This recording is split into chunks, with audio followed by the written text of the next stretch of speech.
ഇടുക്കി ജില്ലയിലെ പരുന്തുംപാറ വ്യൂ പോയിന്റിൽ നിന്നും അരണക്കല്ല് മൗണ്ട് വഴി സത്രത്തിലേക്ക് പോകുന്ന റൂട്ടാണിത്. പരുന്തുംപാറ വ്യൂ പോയിന്റിലെ ചെക്ക് പോസ്റ്റിൽ 4 വീലേഴ്സിന് ടിക്കറ്റ് എടുക്കണം.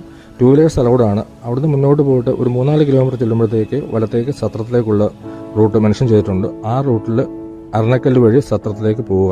യാതൊരു വിധത്തിലുള്ള തിരക്കോ കാര്യങ്ങളോ ഒന്നുമില്ലാതെ മനുഷ്യന് വളരെ സമാധാനത്തോടുകൂടി പോയി വരാൻ പറ്റിയ റൂട്ടാണിത്. എല്ലാവരും ഈ റൂട്ടൊന്ന് ട്രൈ ചെയ്യുക. ഇരുവശവും തേയിലക്കാടുകളും 1-2 ചെറിയ ഡാമുകളൊക്കെയാണ് പോകുന്ന വഴിക്കുള്ളത്. വളരെ മനോഹരമായ തണുപ്പും മഴയും കൂടെ ഒക്കെ ഉണ്ടെങ്കിൽ അത്യാവശ്യം നല്ല രീതിയിൽ കോടയും ഒക്കെ ഉള്ള നല്ലൊരു റൂട്ടാണിത്. സത്രത്തിൽ നിന്നും തിരിച്ചു വരുന്ന വഴിക്ക് കുമളി ഭാഗത്തേക്ക് വണ്ടിപ്പേറ ഭാഗത്തേക്ക് പോകേണ്ടവർക്ക് അരണക്കല്ലിൽ നിന്ന് തിരിയാതെ തന്നെ നേരെ തന്നെ അങ്ങ് പോയാൽ വണ്ടിപ്പേറ ചെന്നിറങ്ങാം. അപ്പോൾ ഈ റൂട്ട് ഇതുവരെ പോയിട്ടില്ലാത്തവർ എന്തായാലും ഒരു തവണയെങ്കിലും ഒന്ന് പോയി നോക്കുക.